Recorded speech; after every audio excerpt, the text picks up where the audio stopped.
Diplômé de l'ISTA en technique météorologique depuis 1975, John Nwaku Mavakala a plus de 30 ans d'expérience au sein du service de la météorologie télédétection par satellite en RDC. Administrateur, directeur technique depuis 2007, ce chevronné du climat a aussi bénéficié de plusieurs formations à l'étranger.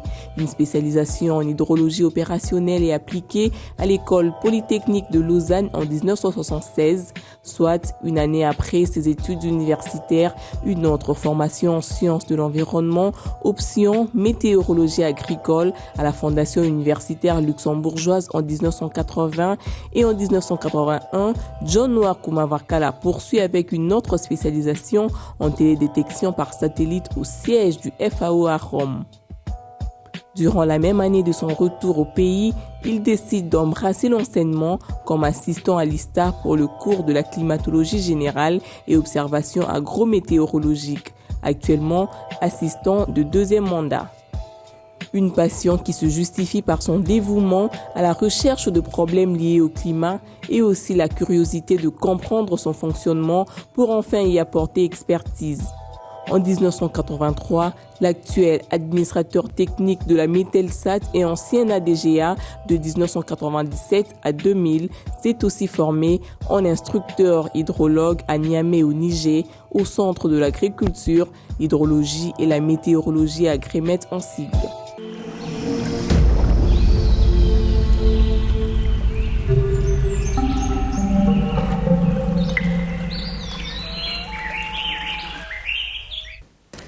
Monsieur John Nwaku Mavakala, merci d'être avec nous sur ce plateau écran vert.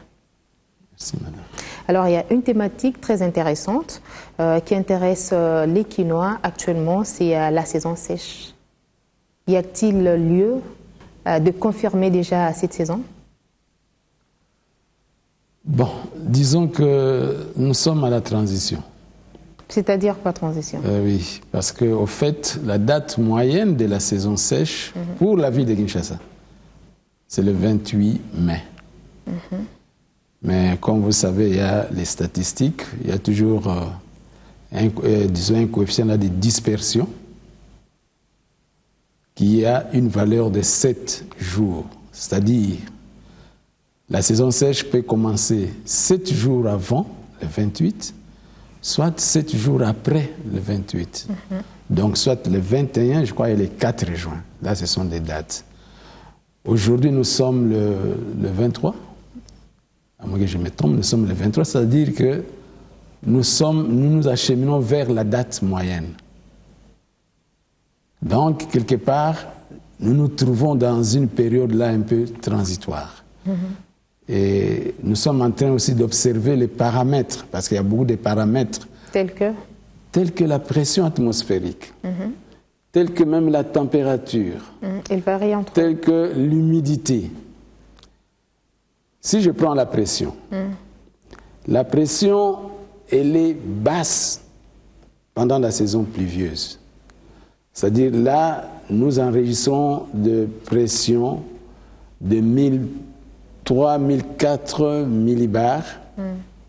Mais pendant la saison sèche, nous avons une hausse de la pression.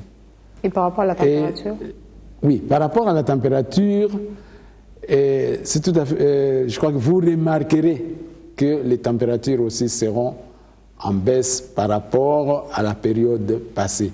Mais à ce jour ici, on n'a pas encore remarqué vraiment une baisse sensible de la température. Mais la pression a déjà commencé à monter parce que nous enregistrons déjà de 1012 millibars.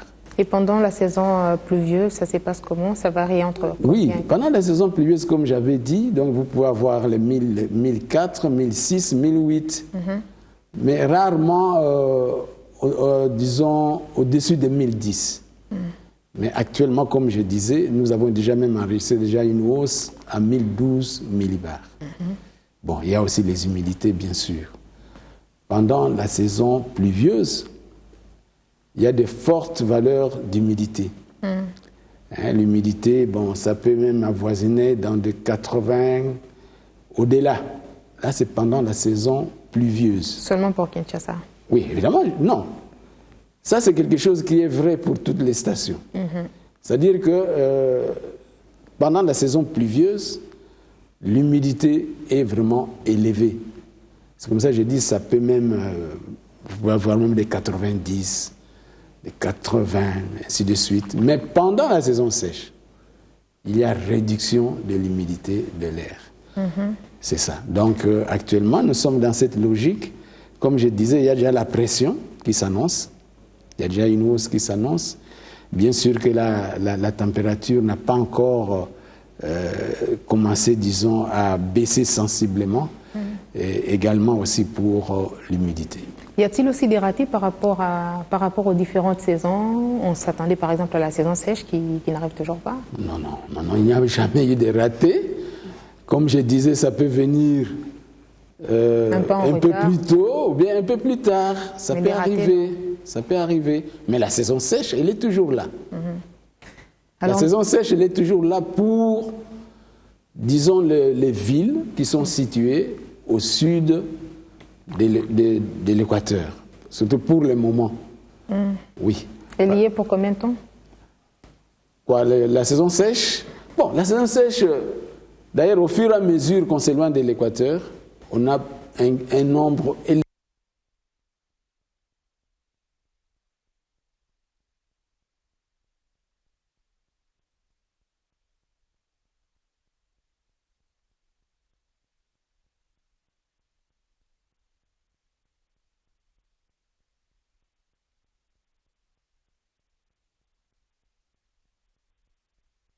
Tradition, parce que moi j'ai fait quand même la météo, et j'enseigne aussi la météo, mais ça c'est vraiment un terme qui a un rapport avec la tradition, mais du point de vue scientifique, bon... Ça ne s'explique pas. Évidemment, je n'ai pas vu quelque part, on a dit saison sèche mâle, saison sèche femelle.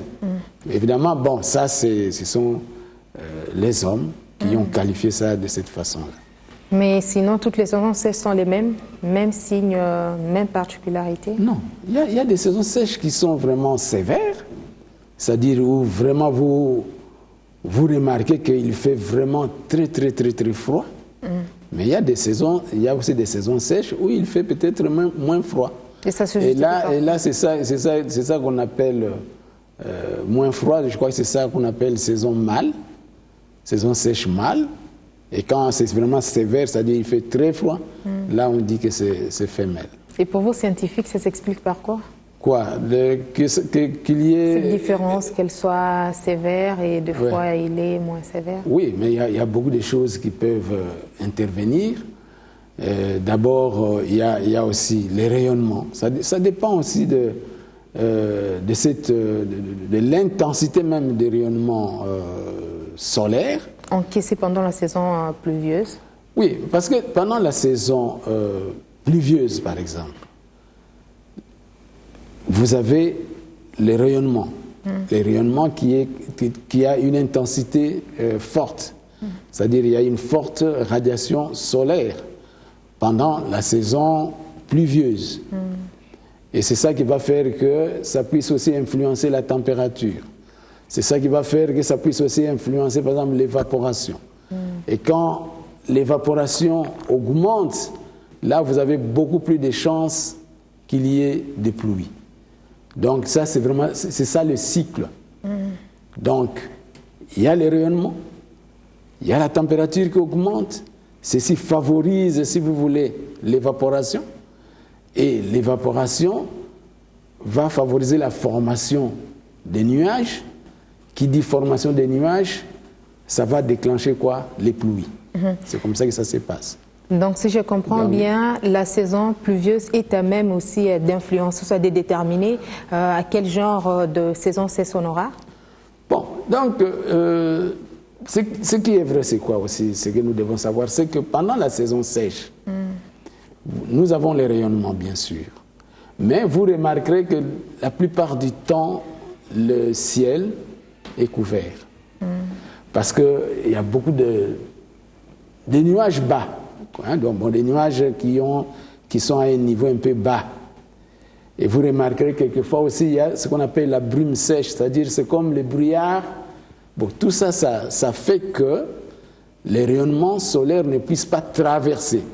Ceci va aussi faire que ça ne puisse pas vraiment influencer, si vous voulez, la température et l'évaporation et les conséquences qui vont s'en suivre. Alors, s'il faut parler de cette saison sèche, à quel genre de saison sèche on pourra s'attendre? Sévère ou... Bon, évidemment, là, nous sommes encore en train de travailler. Comme je vous dis, nous sommes en train d'observer les paramètres. Je vous ai dit que pour que nous puissions vraiment confirmer que nous nous trouvons actuellement à la période des saisons sèches, il y a des paramètres que nous observons. Mais il n'y a pas de signes précurseurs pour annoncer, par exemple, que celle-ci sera sévère? Bon, les signes précurseurs, c'est justement l'analyse de ces paramètres-là. Des paramètres comme j'ai donné là. Il y a par exemple la pression. Il y a par exemple l'humidité de l'air. Il y a la température, ainsi de suite. Donc il faut d'abord qu'on essaye de voir, de prévoir, de prédire par exemple à quelle pression nous pouvons nous attendre. Peut-être ça sera vraiment en hausse, parce que pendant la saison sèche, la pression est en hausse. Et ce n'est qu'à partir de ces analyses-là que nous pourrons alors déterminer si nous aurons une saison sèche mâle, entre guillemets, ou bien femelle. Voilà. Bon, et nous sommes plus apaisantis sur Kinshasa. Y a-t-il moyen aussi de parler d'abord de la saison sèche sur le plan national? Bon, sur le plan national, bon, la saison sèche n'arrive pas partout à la même date. Ici, par exemple, je parlais de Kinshasa. J'ai parlé que on a, disons, la saison sèche, la date moyenne, c'est le 28. Bon, évidemment, j'ai parlé de ces paramètres-là de dispersion, ça peut venir 21, ça peut venir 7 jours avant ou 7 jours après. Mais c'est ce qui est vrai pour les autres villes. Ça dépend aussi. Parce que je peux dire, ben, par exemple, pour Lubumbashi. Par exemple, pour Lubumbashi, la saison sèche a déjà commencé. Pour Lubumbashi. C'est depuis le 15 avril, en principe. Donc, je peux même dire pour les Katanga, quand je vois, en tout cas, les dates moyennes, ils sont déjà en pleine saison sèche. Donc, je disais que ça n'arrive pas en même temps, parce que ceci est lié aussi, si vous voulez, au mouvement du Soleil, par rapport à l'équateur. La position géographique. Bon, disons que, vous voyez, parce que nous, en météo, par exemple, nous parlons de front intertropical. C'est-à-dire? Bon, le front intertropical, si vous voulez, ce sont deux courants d'air qui se rencontrent, un courant d'air qui vient du nord, un courant d'air qui vient du sud. Parce qu'il y a ce qu'on appelle la circulation générale. La circulation générale fait allusion, si vous voulez, au vent. Et la plupart du temps, il y a un vent qui vient du nord et il y a un vent qui vient du sud. Les deux se rencontrent quelque part, c'est ça qui forme, si vous voulez, les fronts intertropicaux. Si vous voulez, c'est la rencontre de deux masses d'air ayant des caractéristiques différentes. Alors, ce FIT-là, en fait, suit aussi le mouvement du Soleil. C'est-à-dire que pour le moment, par exemple, le FIT, ce que j'appelle le front intertropical, a amorcé le mouvement ascendant. C'est-à-dire qu'il est en train de se déplacer du nord, qu'est-ce que je dis, du sud au nord. Et c'est comme ça, vous remarquerez qu'à Lubumbashi, ils sont déjà en pleine saison sèche, parce que le FIT est en train de monter. Donc, au sud du FIT, vous avez la saison sèche, tandis qu'au nord du FIT, vous avez la saison pluvieuse. Donc, comme je disais, ce FIT-là fait un déplacement. Et actuellement, il a amorcé, comme je disais, une ascendance. C'est-à-dire que ça se déplace du sud vers le nord. Et c'est ça qui fait que déjà le FIT a déjà balayé comme des villes comme Lubumbashi, comme les Kolwezi. Et au sud, c'est déjà la saison sèche. c'est comme nous aussi bientôt, nous serons en saison sèche, mais nous ne sommes pas encore vraiment en plein. Donc, ça c'est pour seulement illustrer. Alors, quand nous venons par exemple à l'équateur, à l'équateur, au fait, si je prends des villes comme des Mbandaka, des Gemena, vous remarquerez que là-bas, il n'y a pas vraiment une saison sèche distincte. C'est-à-dire? C'est-à-dire qu'il pleut toute l'année. Et cela aussi est lié par le fait que qu'est-ce que je peux dire, le mouvement du soleil par rapport à l'équateur ne s'éloigne pas vraiment de trop de l'équateur. Donc c'est ça qui fait que, en tout cas, il pleut pratiquement toute l'année. On peut même dire que la province de l'équateur est épargnée de la saison. Non, je n'ai pas dit la province de l'équateur. Une partie. Mais voyons l'équateur comme tel. L'équateur, vous avez la latitude 0 degré. C'est ça l'équateur en fait.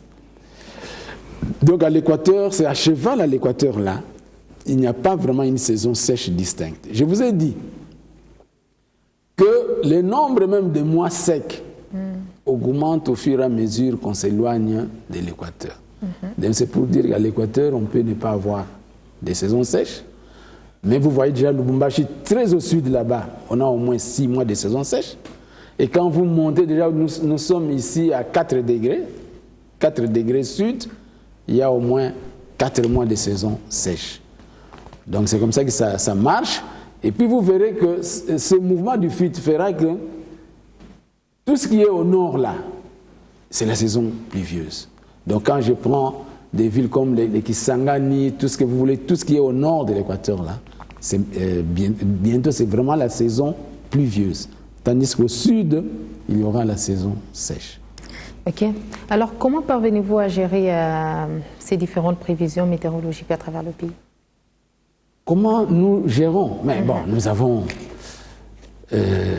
avons beaucoup d'outils qui nous permettent de pouvoir faire des prévisions.